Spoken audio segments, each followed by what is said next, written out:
right. Hello, hello, hello, gang. Am I audible? Can I be heard?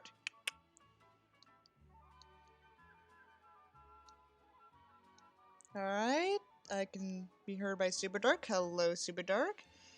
Hello, everyone else who happens to be in chat.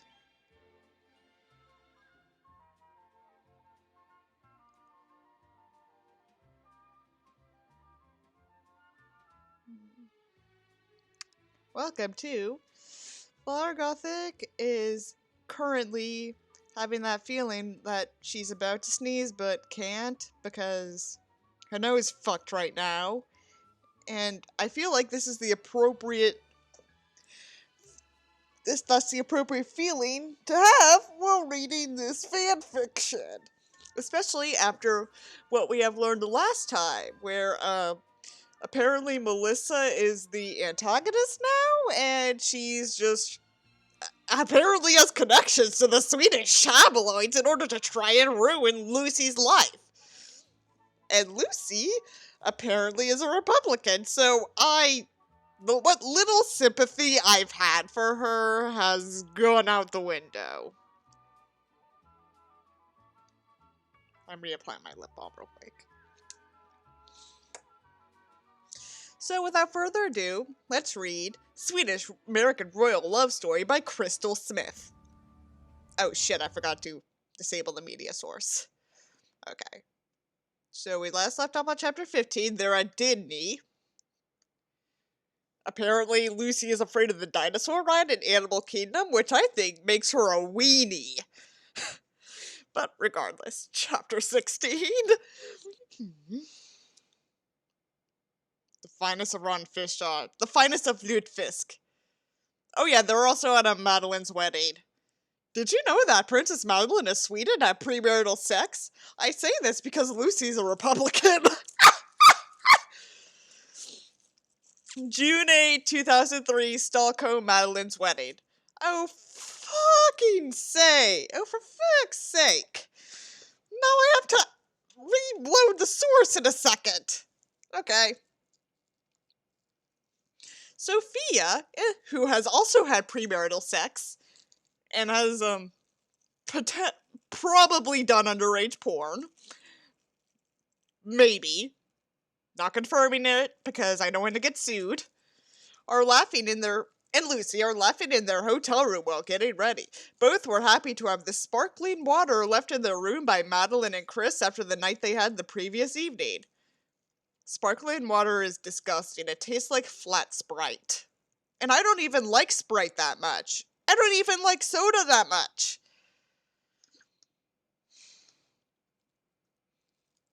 The water had the taste of citrus and elderflower. Okay, what does that have to do with the actual story? You don't know how glad I am that Matt and Chris left these in our rooms, Sofia says, brought to you by the Department of Redundancy Department. Oh, I know, and I love how they make sure to tell everyone to keep hydrated for this weekend, Lucy replies.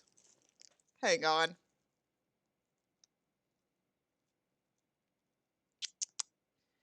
I'm looking at my little calendar on the internet. 2013. Alright, yeah, that's at a weekend. Oh, speaking of nitpicking, funny story, and I know a couple of you also know this, because I told you, but, y'all remember the gratuitous French that has been appearing periodically in this fanfiction?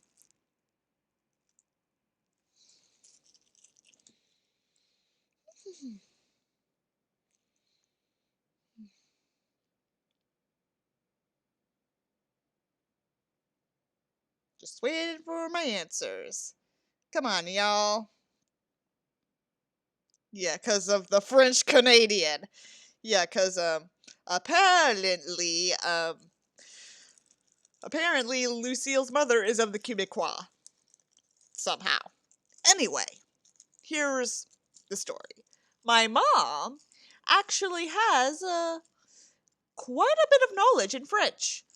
I wouldn't go as far as to say that she's fluent, mostly because I've never really been in a situation where I've heard her, like, speak French to French people before, but she is very well versed in the language.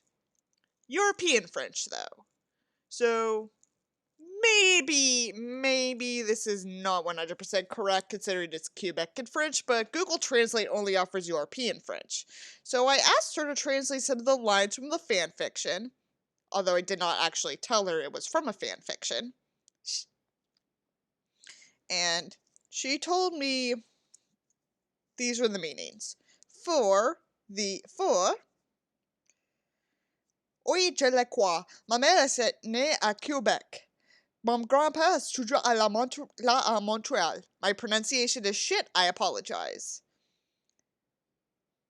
Mom's translation was, yes, I think my mother was born in Quebec, my grandfather lives in Montreal, which is a very rudimentary version of what the author was intending. For Bonjour, Isak, comment vas-tu, mon amour? She translated as, hello, Isaac, how is my love? When the correct way to say it would be, how are you, my love?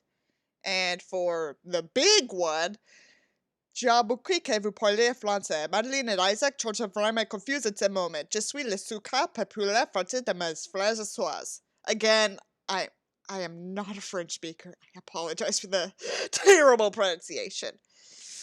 She translated it to, I forgot that you speak French. Madeleine and Isak looked confused for a moment. I am the only one who can speak French to my brothers and sisters. Which, given the context of last time, was not the intent of the author. So, this author does not speak French, clearly, unless if it's Quebec in French and I'm just an idiot, but, I don't know.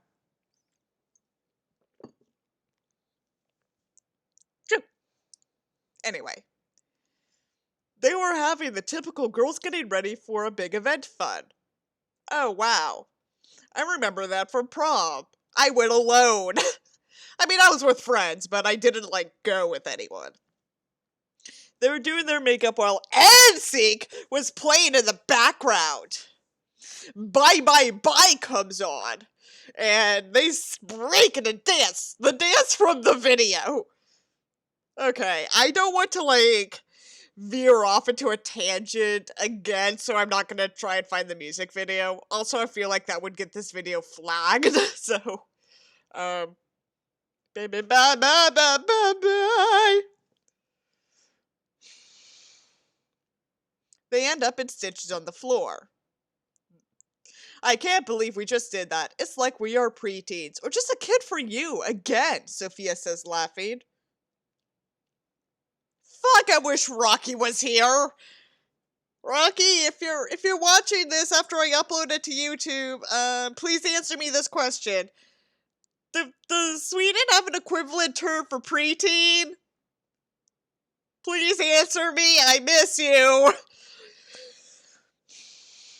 I love these authors seem to think people immediately know what these dances are. Yeah, I was born in 2000, so I didn't really grow up with NSYNC. So I have no idea what she's talking about. I'd have no idea what Crystal Smith is talking about. It was so much fun. Oh my goodness, it's oops, I did it again. I got this. Yes, we'll do that, people doing parties and do synchronized dances from music videos.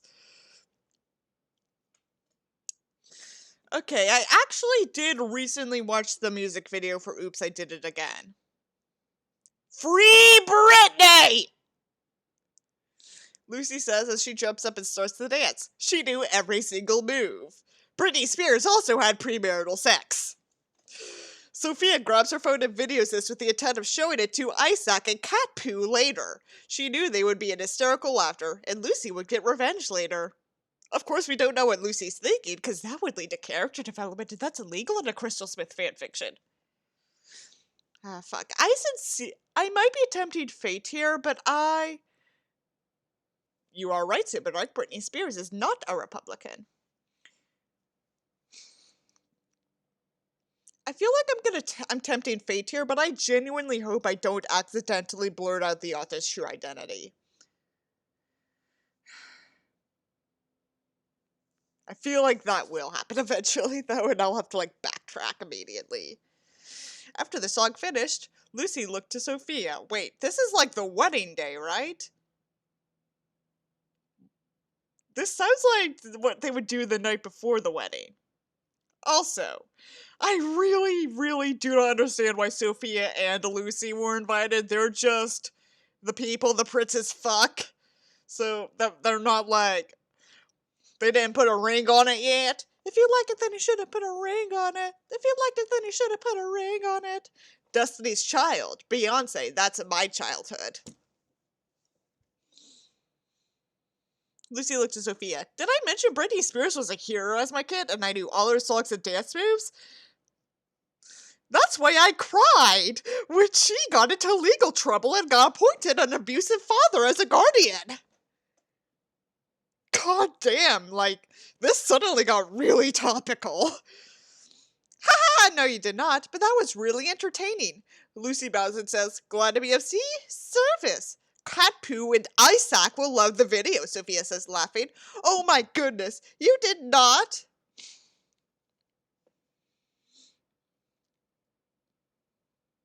Normal monarchist human interaction.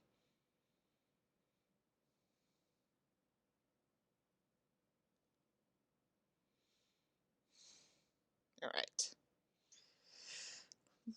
Lucy says, and then just starts laughing. Well, Isaac says he loves me, so he has to accept me Britney Spears obsessed and all. And Republican. I'm sorry, like, here's the thing. Sweden is known to be stereotypically egalitarian, so the fact that Isaac is dating someone who is unashamedly a Republican is something that does not compute in my little leftist brain, okay? Honestly, you know what I would love to do one day? I would love to just, like, sneak into one of these, like, monarchist conventions that they have and just, like, see how they interact in reality, because I have no monarchist friends. Even my friends who live in monarchies hate the monarchy. Anyway, so you aren't mad I took the video, Sofia questions? Heck no, but I will get revenge though, Lucy says with a wink, copying Britney Spears' Pepsi ad she did as a child thanks to her abusive father. They finished getting ready for Madeleine's wedding. They would be arriving together, as we've previously established, and they knew the press would be watching. They both chose elegant updos for their hair. Did Sofia have an updo for her hair? I don't remember. I didn't think she did.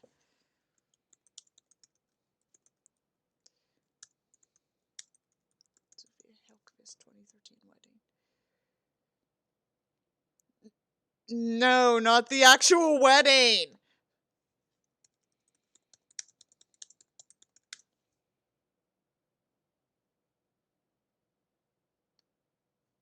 Here's what I need.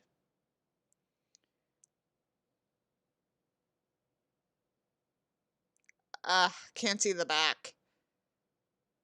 That is not an updo. That's a downdo. Get it right, dumbass!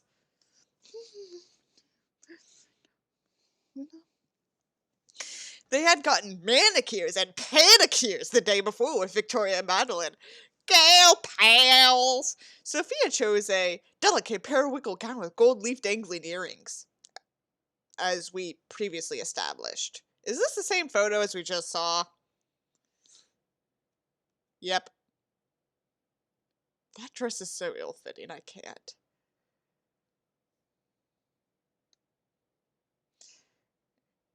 Lucy chose a light pink Ginny Packham embellished gown with a V-neck design. Let's see if it's available.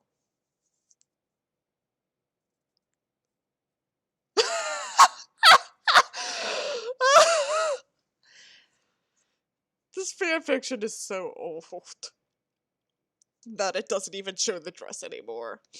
Ready? Sophia asks. Ready as I'll ever be. Let's go, Lucy says as she links arms with Sophia as they leave the hotel. Sophia, who had premarital sex. A few moments later, they arrive at Stockholm Palace to walk to the royal chapel. They smile politely to the photographers and enter the chapel, brought to you by the Department of Redundancy Department, to take their seats. Isak and Cat Poo enter 10 minutes later, escorting their mother, Queen Sylvia. Isak looks and finds Lucy in the congregation and gives her a subtle wink. It wasn't long before the music began and the king escorted Madeleine down the aisle to meet Chris, the one sane man. He didn't join the royal family. He kept his businesses. That's why he's sane.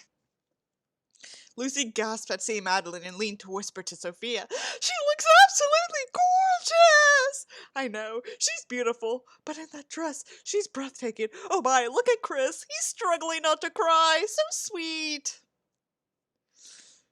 Ironically, allegedly, Sophia continuously sends pretty harmful information about Madeleine to the Swedish press. Why do they think they bash Madeleine and give infinite praise to Sophia? Oh yeah, by the way, since the wedding has finally started, I'm adding this again.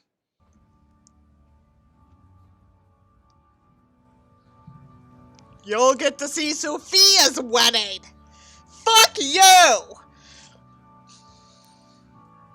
They're so in love. I'm happy for them. The ceremony takes place and Lucy thinks to herself, thank God some of this is in English, otherwise I'd be so lost. Make sure to thank Chris later for being an English speaker. Weenie! Throughout the ceremony, Carl Gustav was struggling to contain his emotions. What the little he has, but still. Lucy could tell he was trying not to break down. Sylvia didn't try to contain her emotions. She let a few tears fall watching her youngest daughter wed. After the ceremony, everyone heads towards Drottningholm Palace for the reception. The bride and the groom took a carriage ride through the streets of Stockholm, while the rest were transported by boat to the royal family's private residence. Carl Philip and Isak had to sit with the family at the top table. Oh.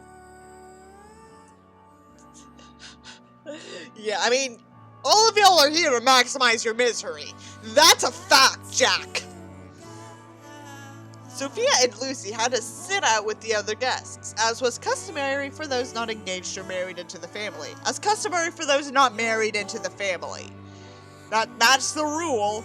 They bent over backwards to break them for Sophia, but they're so in love! Even though Sophia has a very spotty past and has potentially done some very unsavory shit!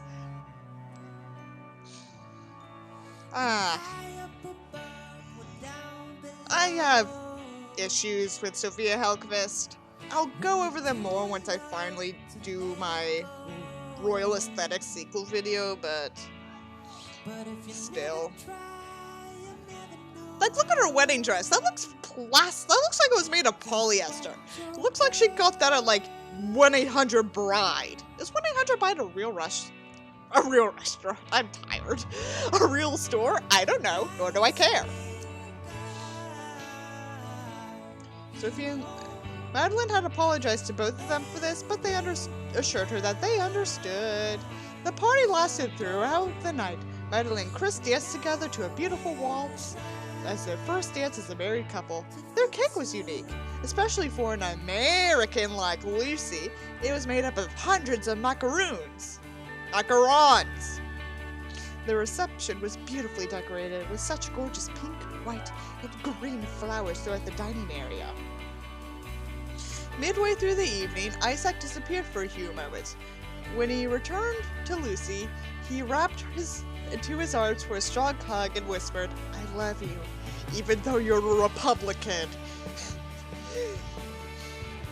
Around that time, a country song begins playing. Lucy immediately recognizes it. Of course it's the country song! She's from bumfuck Tennessee! I actually don't mind country nearly as much as I used to. Because on my old job, they would play a lot of country music, so I can tolerate the sound now, I guess. I mean, I still don't really like country as a genre. Mostly because I just think it's very redneck. It was one of her favorites by Brad Paisley called She's Everything. She just turned to Isak and he whispers, I thought it was time we had a song. Even though this is not our wedding. I guess the Swedish Monarchy played an East Dakota country song at their wedding. How did they even get like the rights for that almost immediately? Like, I don't know how this wedding works. The reception for this particular wedding was private because, you know, Chris O'Neill is still a private citizen because he's one of the sane ones. But,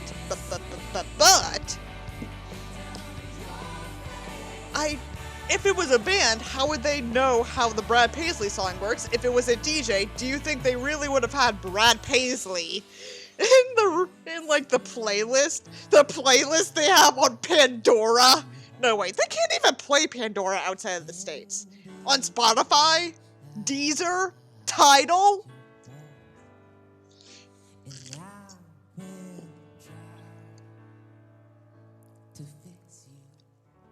I'm gonna stop this because I think I'm extremely rich and grew in a suburb and I'm fleecing money from people who refuse to listen to my artist who doesn't support any artist who doesn't support banning homosexuality.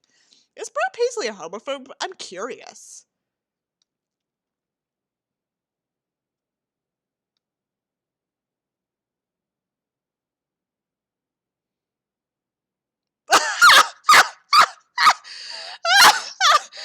He looks so like stereotypically Southern. I can't. I can't. He wrote songs for Pixar's Cars franchise. Oh my goodness. All right. Oh no, he's a Freemason. Oh, oh no. No, no, no, no, no.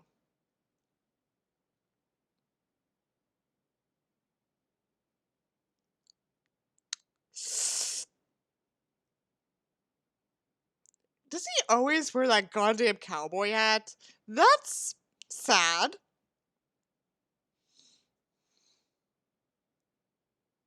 He guest starred in the Annoying Orange Show.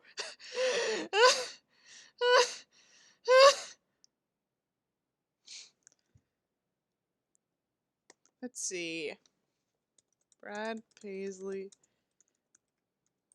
Sexuality. Homosexuality.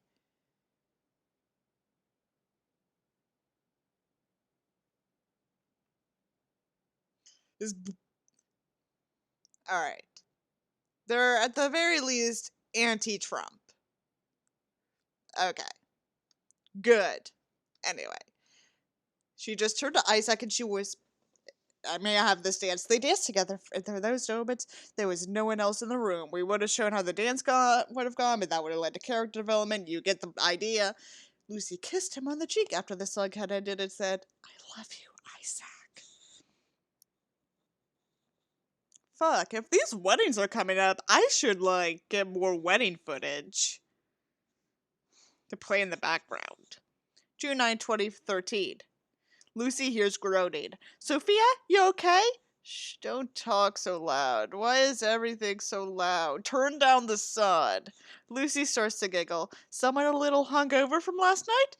There we go. That's in Sophia's character. Sophia getting hungover at her first royal wedding. That sounds exactly like something she would do. Good job, Crystal Smith. You did it good for once. I don't remember much past the waltz. Let me get you some Tylenol and water. Sorry, what? Lucy, you don't drink, right? How the fuck would you know that Tylenol and water is a hangover cure, quote unquote? Your dad and uncle managed to get a massive discount for a boat ride from Brazil from a Mason they met? Super dark? Damn. What the fuck is the deal with the Freemasons? I don't get it.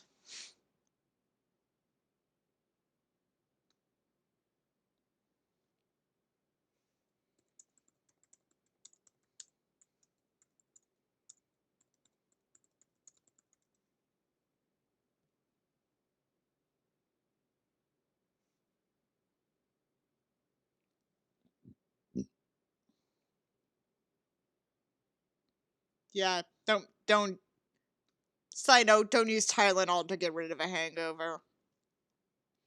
How are you not hungover like me? After someone tells the world you are a drunkard, you know your limits. I just had 2 glasses of wine. You're way too smart for Isak. Lucy is trying not to laugh out loud and cause Sophia any more pain. Honestly, right now you could film this as your revenge, Lucy. You promised payback. Easy hangover cure, glass water, half teaspoon sugar, quarter teaspoon salt. Listen to Super Dark Gang. They know their shit. She then goes to make her coffee. She brings Sophia, who is finally sat up in bed, the coffee brought to you by the Department of Redundancy Department. You are an angel sent from above, Lucy. I don't know about that. Lucy says she picks up her phone and dials Isak's number. Hello? Cracks a tired and very hungover Isak. Don't tell me you drink too much too, Lucy questions. Shh, it's too early. I'll talk to you when I wake up. Isak? It's 3 p.m. All Lucy hears is groaning on the other line.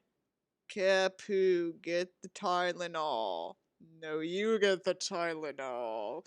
Why do I have to do it? My head hurts. 'Cause you're the little brother. Go get the Tylenol.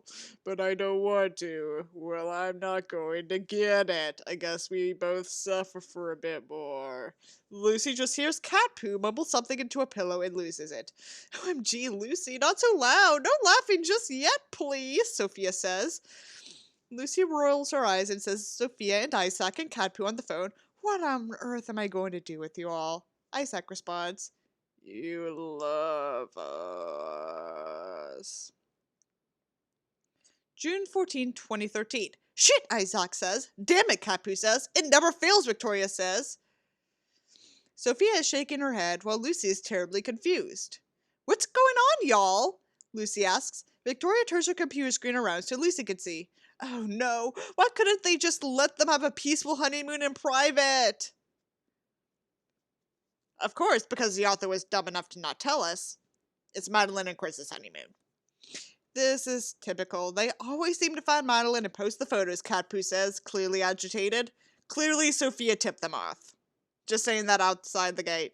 Sophia tipped them off. It's canon. Victoria's phone dings. She looks down. Uh-oh, that's from Madeleine. She must have gotten my email. Oh, never mind. I don't know if she will remain calm this time. They do this to her so much. Because Sophia tips them off.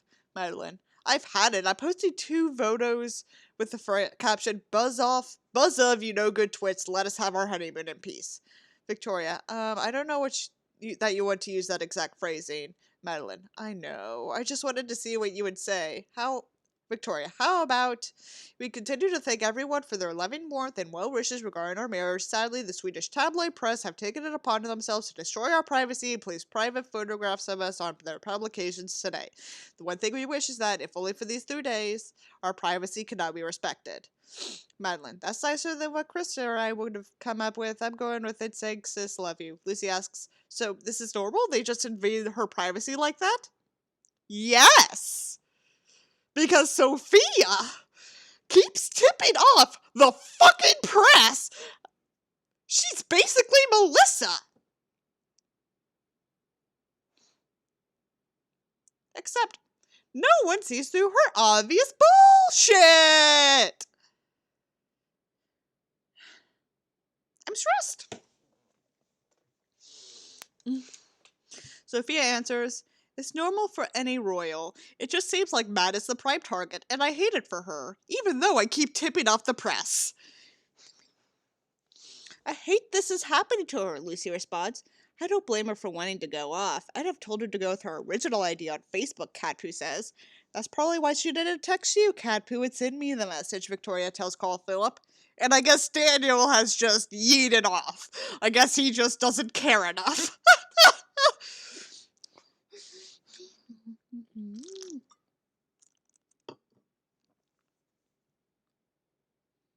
That's true. You've always been the level head in the family. You can keep us calm and help us make rational decisions. Well, since Mama and Papa had to travel so much, I felt like it was my responsibility as the eldest. You know I love all three of you.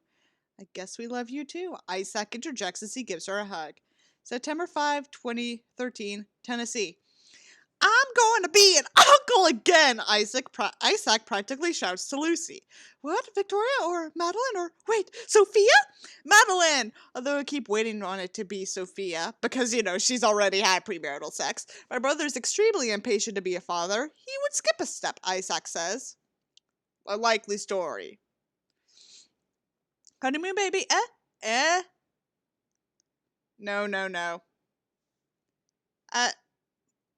I've done the math for this because I'm a nerd. Unless if Madeleine's first child was a preemie, which I highly doubt, they conceived before the wedding. A couple weeks before the wedding.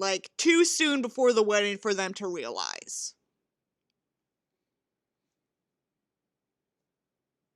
Okay, rant over. Continuing. Sorry, my Canadian comes out sometimes. See? Even with the sorry! I can't tell my mom is part French Canadian. French Canada is a whole nother ballpark from English Canada. It's Crystal Smith.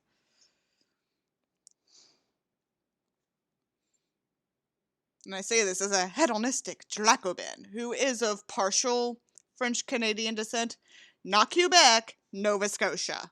Because Cajuns. It's okay. I love you anyway. The media will be alerted tomorrow, so don't breathe a word until then. Matt said I could tell you, said she considers you family. Aw, how sweet. It's almost as if the entire country of Europe has been shipping them since day one. Oh, I love her. She loves you. She asks more about you than me. Well, we all know I'm the most important one. I only think of myself because I'm a Republican. Oh, really? Is that how it is then? Isak says. Nova Scotia has Acadians. Louisiana has Cajuns. Yep, that is true. The Acadian expulsion of the 18th century, courtesy of the British monarchy. I'm like, hey, Albert, welcome! Welcome! Welcome to Flower Goth that continues to hate herself. And hi, welcome, Talbot Hound.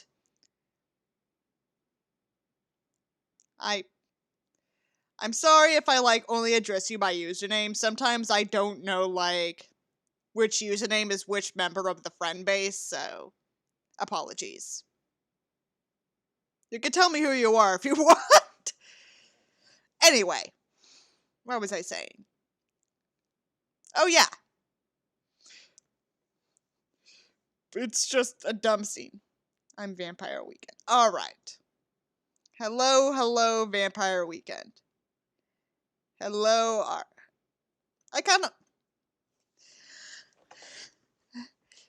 Hello, Art. Welcome. You're all my friend base because you'll watch my streams and my videos, but you're also my friends and I love you very, very much. That's my official fandom name. The friend base.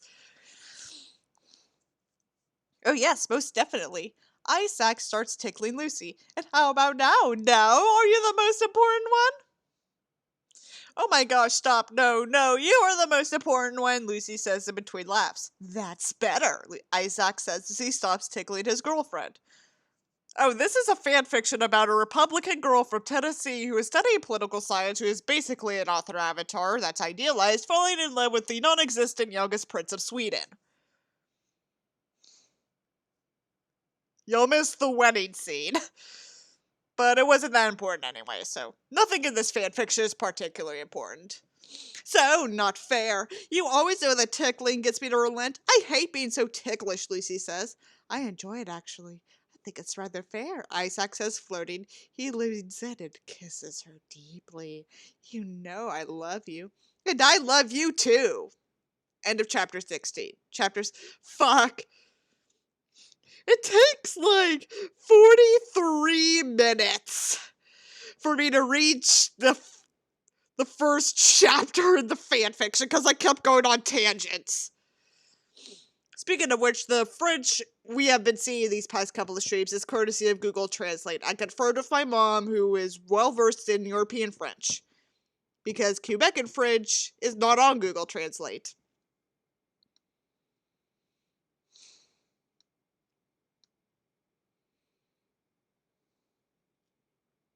It's the equivalent of saying that your character's from the Kansai region of Japan, yet gives them dialogue that equates to Tokyo. Kansai dialect and Tokyo dialect are not the same. A French one? No, this Monarchist is from Tennessee. It was not written in French. The main character in this fanfiction keeps claiming that her mother is from Quebec, Montreal to be specific. However, I don't think the author has family in Quebec because this French is incorrect. Thinks cubic cost is. Ah! No!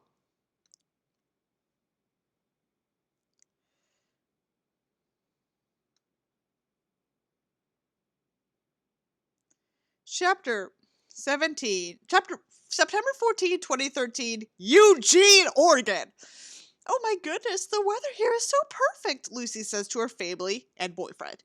It's very comfortable. I'll have to say they for sure, her father replies. These Oregon fans are just so nice, Anne tells the group. Anne is the mother. I keep saying that because apparently the author thinks that the first names of the parents is important. It's not. It's really not. East Dakota monarch is pretending to have an exotic ancestry. I mean, I am the descendant of peasants. I am like all peasant. And I think that is awesome.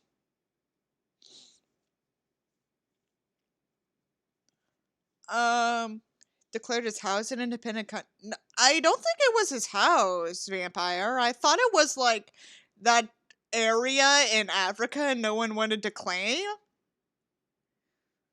Let's check.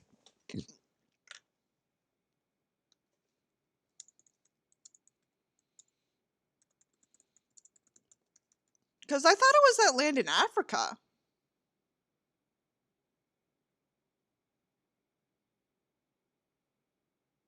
No, not what I was looking for.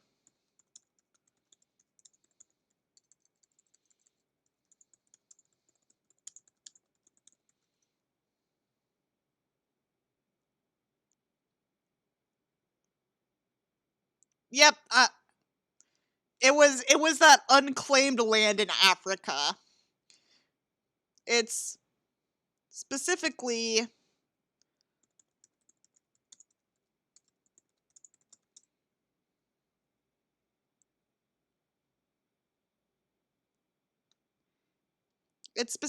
this part, Birtawil. I probably mispronounced that. It's in the border between Egypt and Sudan because there's like a disputed piece of land in this area. Oh yeah, there's like disputed land in this area, and no one wants to claim Birtawil because that means they would have to like get rid of their claims for this part of the land. That's the basic gist of it. Around that time, a woman in her mid-50s approaches the group. Hello! Welcome to Oregon. We are tailgating over here, if you would like to join. I'm Caroline. You were all so kind to us 2 years ago when we visited Knoxville. We went to return the favor to the Vol fans. We have hamburgers and hot dogs, if you would like to join. Um... So my dad actually does travel the country during football season. So I'm just going to take a photo of this and ask if this is something that actually happens real quick.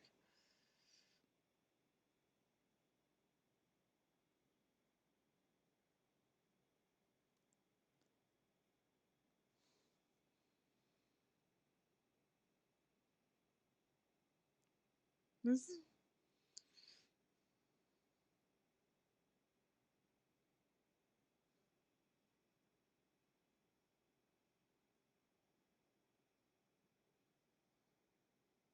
The Oregon Ducks are a real team. The University of Oregon Ducks. I have a bias towards Oregon State, though, mostly because we have a family friend that went there. Mhm.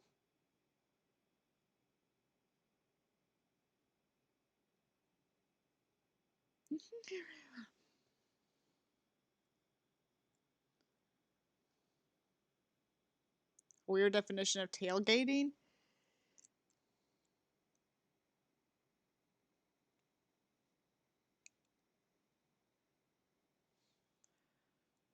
That's mighty nice of you, ma'am. Thank you for inviting us. Thomas, the father, replies. The family goes to join the Oregon Ducks before the Tennessee versus Oregon football game that afternoon. Yeah, the Oregon Ducks are real. Just saying that right now. Though again, I have a bias towards the Oregon State Beavers.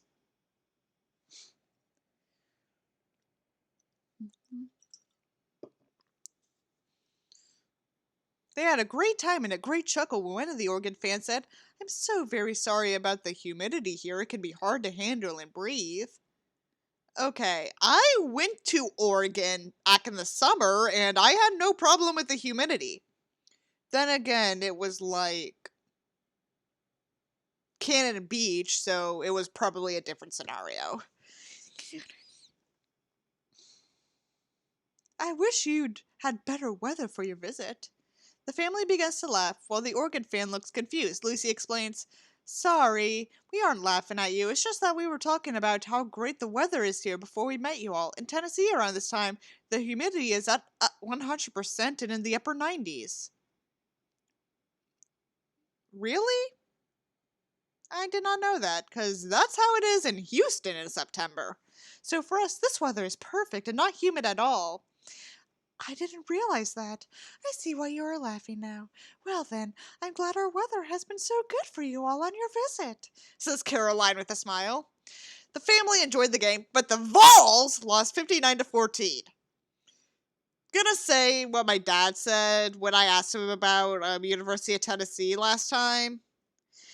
That the name the Volunteers does not strike fear in the opponents. They're just the Volunteers. Isak tried to comfort his girlfriend after the game, but to no avail. Lucy was in tears in the car. Whip!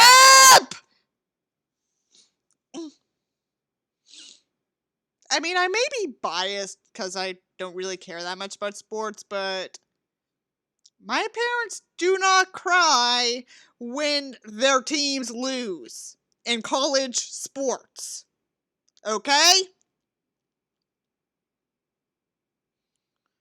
I just want to be good again. I want to compete. Damn you, Derek Dooley! You did this to us! Crystal Smith is also a fan of her hometown University of Tennessee Volunteers. People really get this invested in college sports in the US? Yes! Like, y'all, like, these sports air on national television. Mostly like football and basketball, but yeah, it's kind of a big thing. I don't get why college sports are that big of a thing, but still. College athletes are heavily mistreated, though. Fuck you, NCAA. Hmm.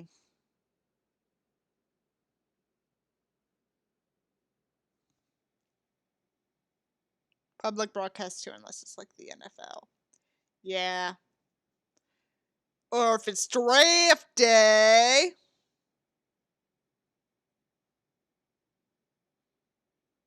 So they work, but they don't get paid for it. Yeah, pretty much. I don't do this often, but I do recommend the John Oliver video about the NCAA. He pretty much explains everything that's wrong with the NCAA because they're really, really terrible. Like, the reason why they don't pay their college athletes is because they're labeled as amateurs and students. Like, no, seriously, watch that John Oliver video after this stream. Like, it's really good. You did this to us! I can't stand him. Have I mentioned that? I swear he accepted the dog only to ruin us since he grew up a dog fan? Dog? Like Biscuit's catchphrase in Animal Crossing? Maybe it's Tennessee State. Hang on. Tennessee State dogs.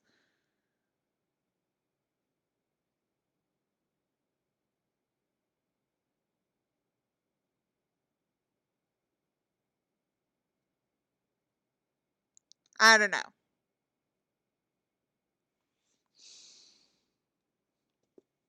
PR means public relations.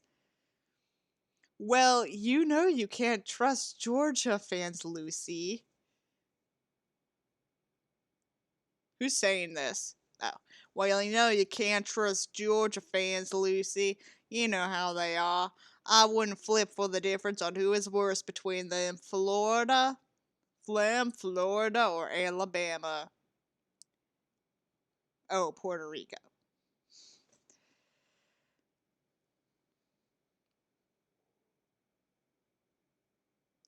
Um, what was I saying?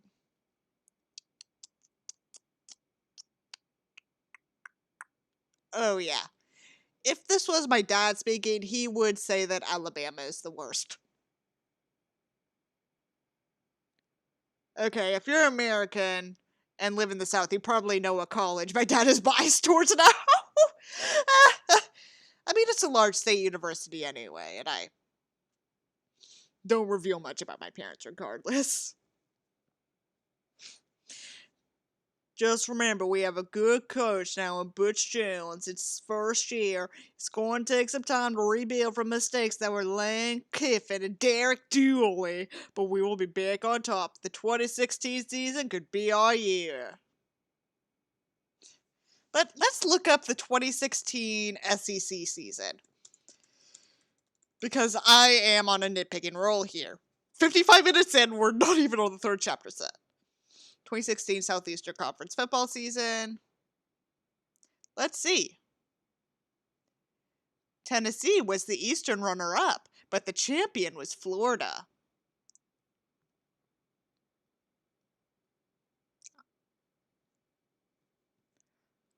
Also,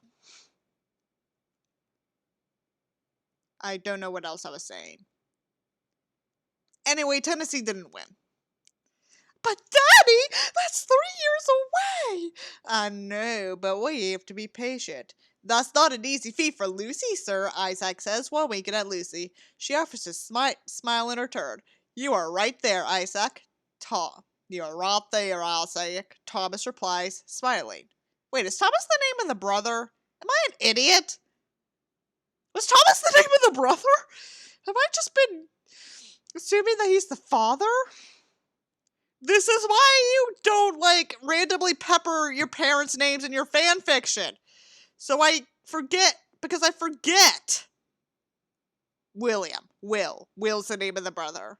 I'm an idiot. I'm not an idiot. I mean. Oh my god, more sports talk! Shut the fuck up about sports, Crystal Smith! That has nothing to do with your Swedish-American royal love story! I'm stressed. Let's just start releasing, pins that just say, I'm stressed. October 19, 2013, Knoxville, bumfuck Tennessee. I'm going to be sick, Isak. This team is going to be the death of me, Lucy tells her boyfriend, Isak. It's only in the fourth quarter. We can come back, Isak says. They are trying to kill me, I swear. With a few minutes left in the fourth quarter, Tennessee begins a comeback against the University of South Carolina. Gamecocks! Gamecock fans begin their chant. Let's go, Okay, never mind. It was worth it just for me to say, let's go Cox! Let's go Cox! Let's go Cox! Cox! Lucy loses her temper and patience. For the love of God, stop chanting, let's go Cox! There are children present, you pervs! Well, I mean, when did they come up with the term Gamecocks?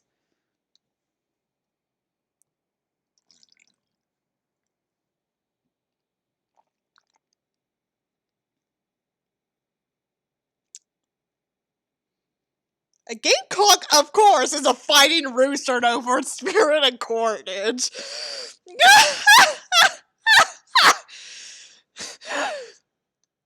Ah, goddamn, I wish I could, like, monetize the shit out of that, but I'm pretty sure South Carolina has trademarked that.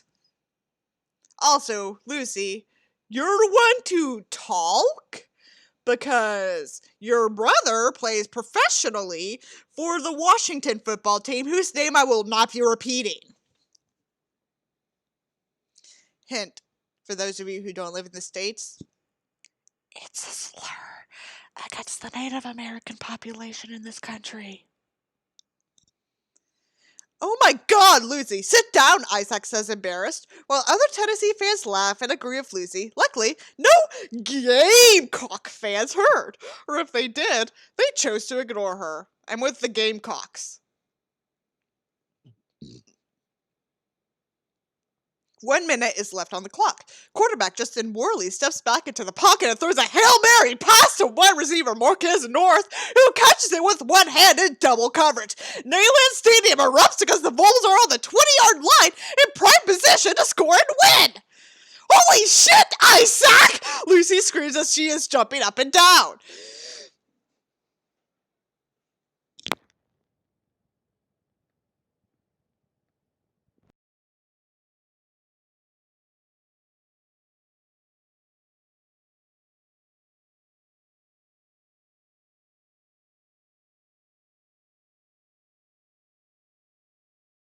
Sorry, I had to mute myself for a second there because I thought someone was like at my door. Sorry about that, y'all. Worley snaps the ball and hands it off to tailback Madeleine, who gained 6 yards, which puts the Bulls on the 14-yard line with just 20 seconds to go in the game, whatever that means. Worley lines up to snap the ball and waits till the clock ticks down. 10, 9, 8, 7. For the love of God, Worley, snap the damn ball or I will kick your ass! Lucy screams. 6, 5, 4, 3. Lucy snaps the ball and spikes it. Isak looks to Lucy confused. Why did he not go for a touchdown? They're going to kick. Oh shit. Lucy sits down, shaking, because her nerves won't allow her to stand. Ah, yes, riveting. Yes, very riveting. Even though, like, absolutely nobody in the friend base gives a shit about sports.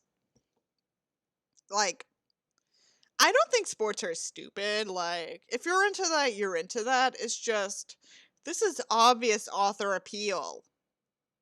Especially since it's at the University of Bumfuck, Tennessee. The place kicker, Michael Pallardly, gets set to kick. The game is in his hands. The Tennessee announcer on the radio says, "There's the kick! There's the win!" Neyland Stadium is shaken from Vol fans celebrating. They start chanting with Lucy and Isak in the mind. I said it's great to be a Tennessee Vol! I said it's great to be a Tennessee Vol! As my dad said, the Volunteers don't necessarily strike fear in your enemies. I never cared about sports really, but like if it's a story about them is written well, I'm gonna hoot and holler when Nick and Manny do the greatest throw in college football history. Yeah, I mean, I get that. Problem is, this is not a well-written fanfiction. Lucy was in tears, but this time they were happy tears. Isak hugs her and says, "Your dad told you to be patient. See? The Vols are improving. The streak of 19 straight losses to ranked opponents is over." She was so happy she couldn't even form words, except for when Butch Jones began directing the Pride of the Southland and Rocky Top. She belted out the tune while Isak videoed it on his phone. "Oh, Rocky Top! You'll always be my home sweet home to me! Get on Rocky Top! Wow! Rocky Top, Tennessee!"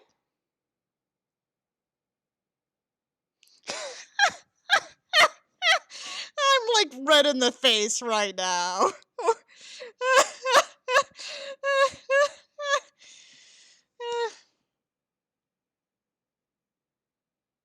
Okay, but how about Rocky Bottom? Are you a Rocky Top or a Rocky Bottom? Vote now on your phones. Or perhaps you're a Rocky Horror Picture Show. Oh, I'm sorry. Lucy is a Republican. I can't say that. December 13, 2013, University of Tennessee. Welcome to the College of Arts and Sciences Winter 2013 commencement, says the Chancellor of UT Knoxville. The audience applauds. Lucy is seated in the audience alongside Gabriel, Gustav, Queen Sylvia, Princess Madeleine, Christopher O'Neill, Prince Carl Philip, Princess Victoria, Prince Daniel, and Princess Estelle. Apparently the whole gang thought it would be necessary to show up for this bullshit.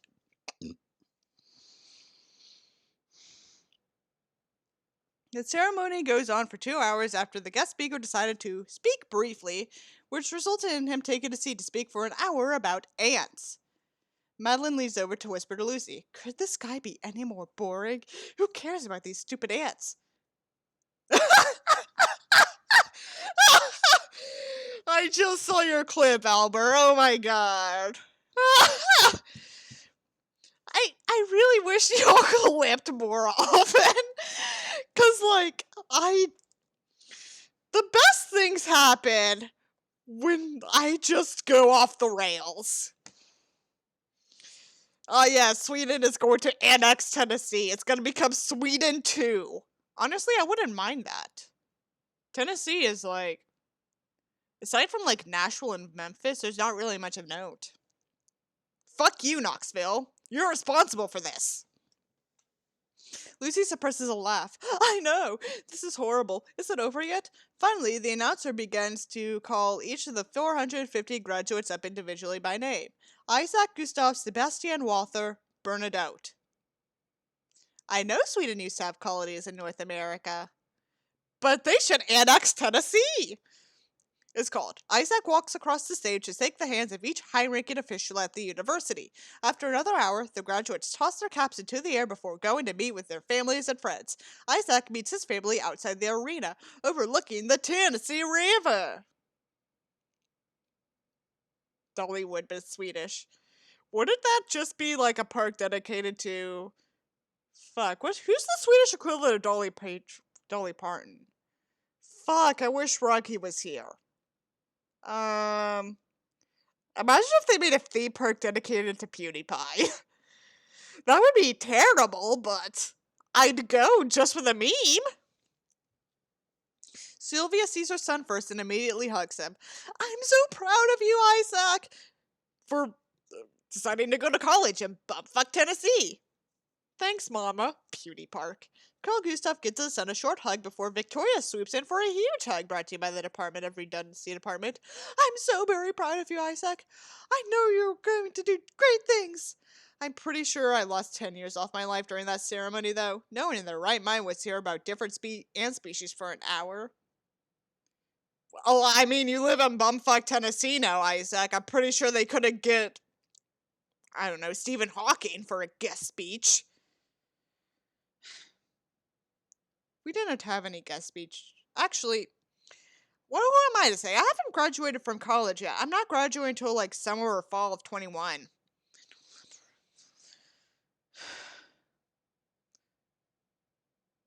No one in the right mind would say about different species advanced in an hour. In a uni graduation, but I am proud of you too. I think, says Madeleine with a wink. Thanks, sis.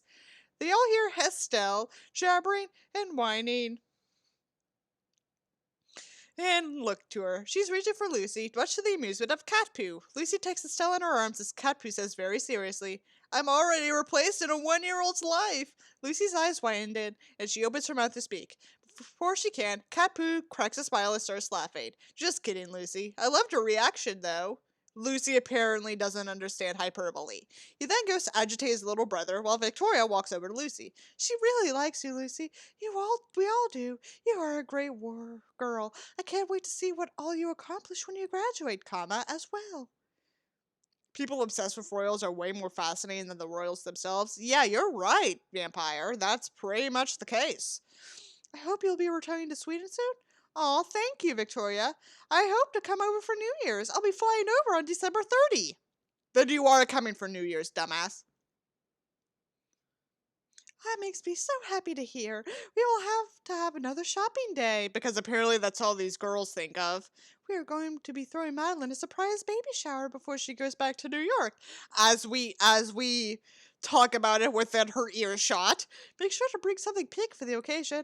Actually, no, don't worry about that. We will go shopping and get new outfits for it, Victoria says sweetly. Because apparently that's all these girls care about, shopping. And Victoria does not have the best fashion sense, I tell you. There's like, I've talked about this dress before. It's called I call it the duvet dress because there's really no other way to put it. And for my Royal Aesthetic sequel, I really, really want to get a replica of this dress because it is so terrible looking. I mean, I might not get like an exact replica, but something made in the spirit similar to the duvet dress. Albert knows what I'm talking about, but I know a lot of you don't, so I'm going to show y'all real quick. Here it is in all its glory. This is the duvet dress. Well, I mean, duvet is a similar word for cover, so... Look at it. It looks like a duvet cover. Like one of those double-sided ones you can get at fucking Walmart. Got a little, like, flower thing here. Like, what the fuck was she thinking? What the fuck was she thinking? I actually got the sash for this dress because I need it for another costume, and I was supposed to get it in the mail yesterday, but since I bought it from the UK, I have to sign for it, apparently. I have to sign for a fucking sash!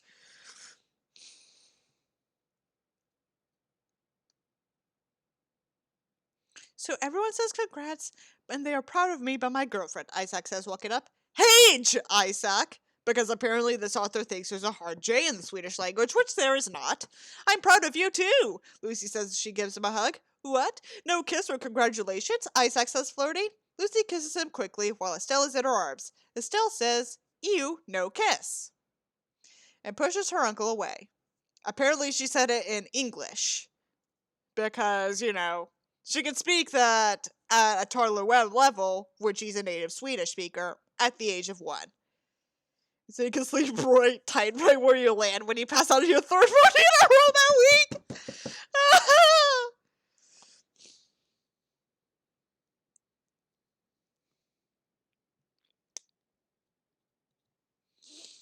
The whole group laughs. Lucy offers to take a photo of the entire family. Fantastic! Thank you, Lucy. This will be sent out and press release from the court, Sylvia says as she hugs Lucy.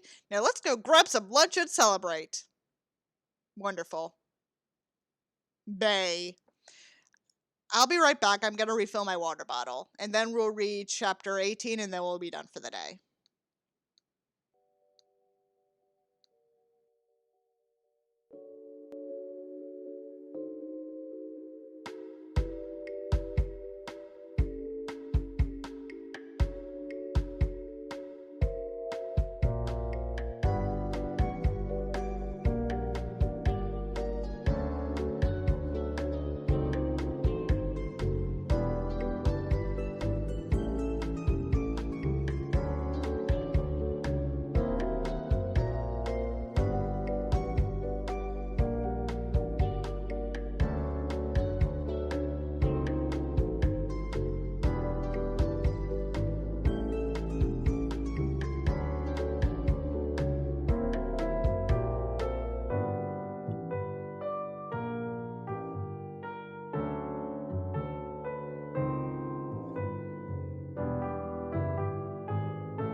I'm back.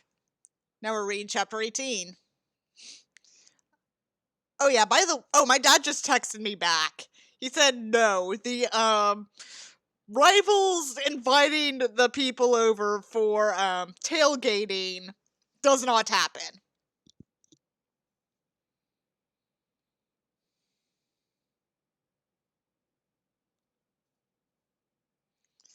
Anyway, chapter 18, December 24, 2013, Tennessee.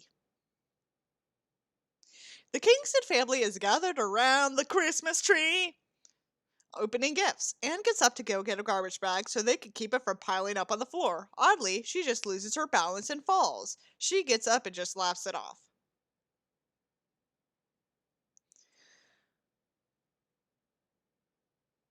Considering considering how random that is, part of me thinks that's a sign that Anne Kingston, the mother, is about to have some serious medical issues.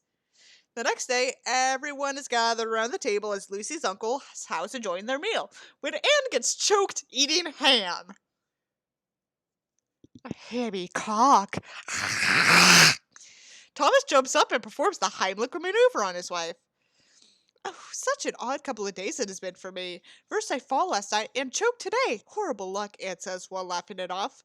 Gonna call it right now. While Lucy is in Sweden celebrating New Year's with the Bernadottes, who I plan on trolling one day, Lucy's gonna get a call saying that Anna's in the hospital and she has, like, brain cancer or some shit. Probably maybe something that's not brain cancer, but I'm saying that now as an example. Anyway, December 30, 2013, Sweden. Lucy steps off the plane and goes through customs. Just gonna say this right now. There is no direct flight from Tennessee to Sweden. She would have to go from Tennessee to New York. No, wait, no, she would have to go through customs regardless. Never mind, I'm an idiot. I was thinking of the Houston way, because, like, I've, like, checked flight paths from Houston to Sweden, and I can, like, have a stopover and say, like, the Netherlands or Germany, so I'd only have to go through customs once. Anyway, she then heads to the baggage claim. After coming down the escalator, she looks for Isak. She doesn't see him anywhere. She doesn't think much of it and looks for Madeleine or one of his other siblings. However, she can't find anyone.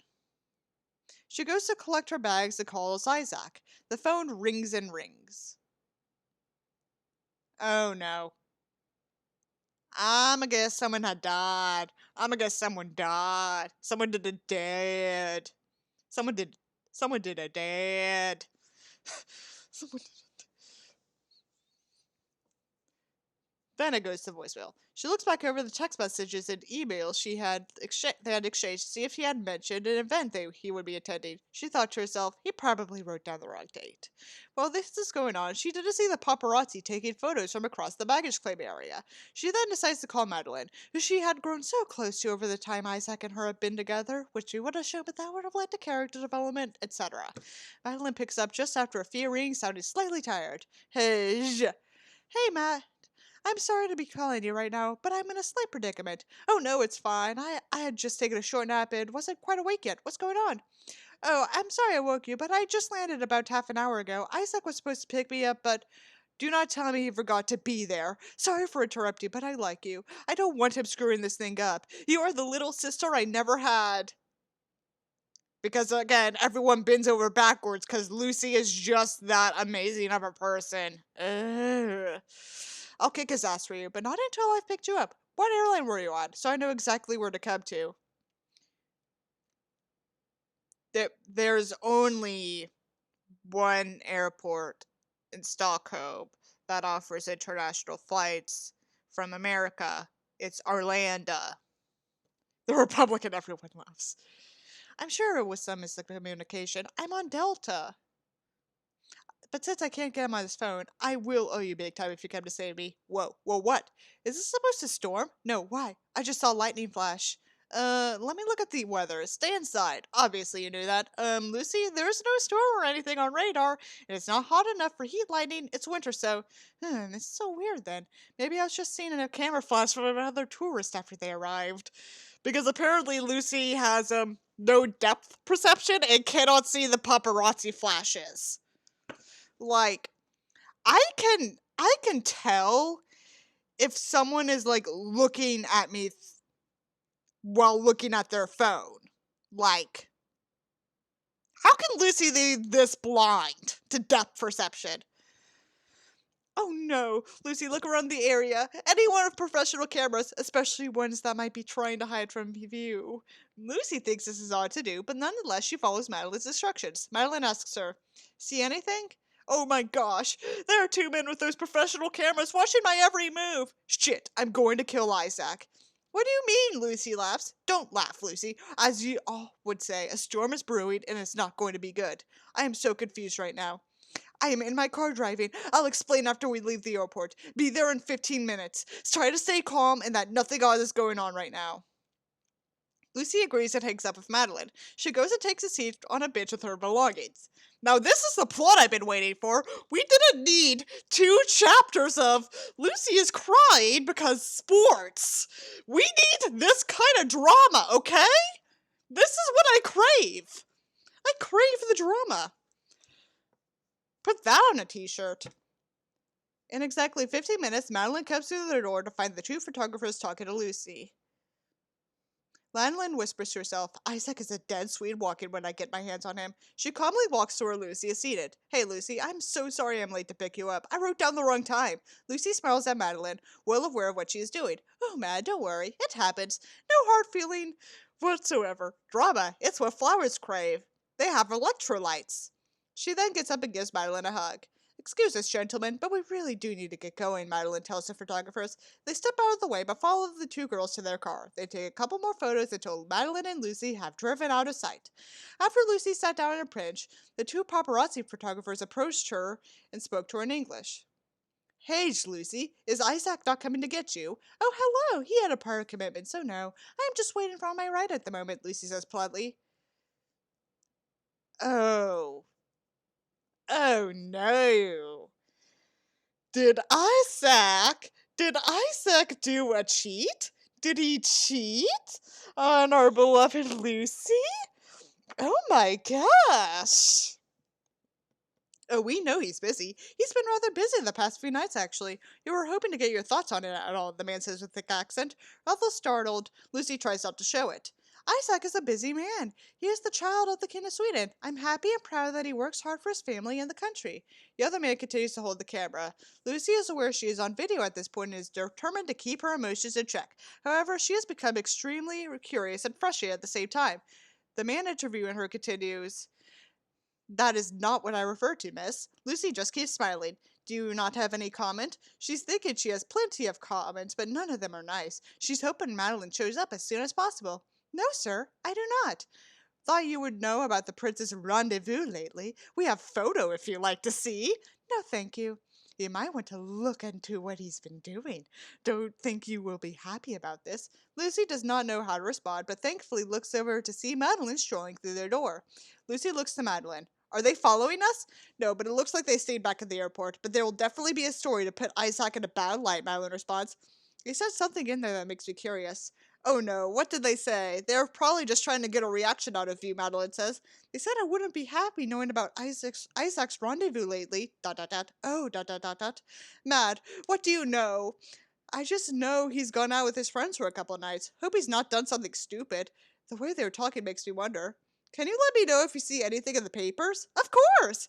Madeline takes Lucy back to her apartment in Stockholm. She knew this way she wouldn't be lonely waiting in the palace. Plus, she was heavily pregnant at this time and wanted to put her feet up.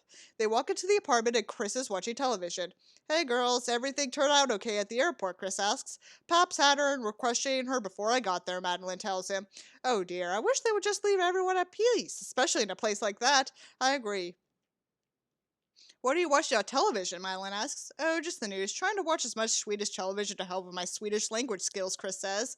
Just as the broadcaster says, I'm not gonna bother with that.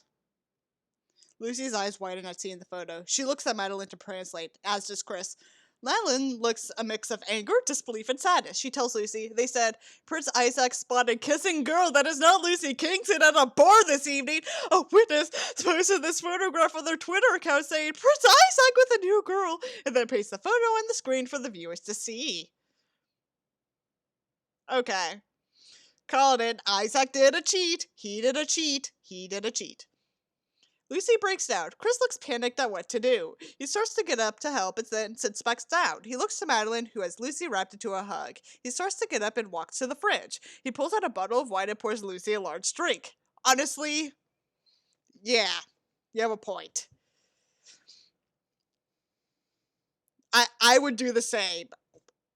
I need more wine. Like, the last wine, a friend got me some wine that's, like, ridiculously sweet, so I don't really like it that much. If this would happen, oh yes, absolutely. We would be mocking it to high hell. Mocking the cheater, of course, not the cheatee. He walks over, just hands it to her. He then places himself back on the couch before texting Daniel and cat poo. Chris, Houston, we have a problem. Hey. Hey. Daniel, what's going on in Houston? Carl Phillip, it's a saying, Daniel. Daniel, I knew that. It was a joke. But seriously, what's going on? Catpoo, sure you did. Chris, Isak. Catpoo, what's the dumbass done now? Daniel, do I need to get Victoria? Chris, a picture was posted on Twitter on him kissing another girl. The news just reported it as Lucy walked into her apartment with Madeleine. Daniel, shit, I'm getting Victoria. Catpoo, I'm going to find him. Daniel, this is Victoria. I'm headed over now. I swear to God, if Isak screws this up, I'll make sure he never has children. Carl Phillip, Catpoo, easy sis, that's my job. I'm on my way to find this idiot and kick his ass. He better have a good explanation. What are you calling, Super Dark? Author started reading Homestuck before writing this chapter? Knowing what I know about the author, I am unsure about that. What makes you think that? Chris, she's currently crying on Madelaine's lap. I gave her wine. Catpoo, you're a smart man. Daniel, parentheses, Victoria, be there in 5. Chris, you live 15 minutes away. Daniel, as Victoria, do not question me, Christopher. Chris decides to end the conversation there before he's on another casualty. He looks to Madeleine and Lucy. Victoria is on her way. Madeleine nods. True to her word, Victoria comes barging into the apartment 5 minutes later because remember, everyone bends over backwards for this lady. This dialogue style is like a dub-a-ted mimicking the chat dialogues in it. No, I think this is just the author doing a dumb text speak thing. You know what I mean. She points to Chris. Do not say a word. He nods and obeys. Lucy is still crying when Victoria pulls her to her arms. More wine, Chris. Now, Victoria yells. In between sobs, Lucy asks Victoria, how did you get here so fast? I see speed limits as mere suggestions, not the law. Emergency situations call for 100 miles an hour through downtown Stockholm. And the murder of various peasants. Apparently, says Victoria. Madeline pats Lucy on the back. I wish I could have some wine right now. My nerves are shot. Isak is a dead Swede walking. Oh, he is. Carl Phillip is on the hunt, and he won't come home without his head on a stake at this point. The apartment door swings open again, and in runs Sofia with a pizza, vodka, and chocolate. I don't know, not enough text and replied, wrote in there. It literally said that it was a text conversation, so... I really don't think the author is the kind of person who would just casually read Homestuck. Just gonna put that right now. I mean, I need wine to get through this fan fiction. Like, I need wine. I got the good stuff. We have your back, Lucy. Carl Phillip has Isak's head. Now, why couldn't this be chapter 17 instead of the sports bullshit?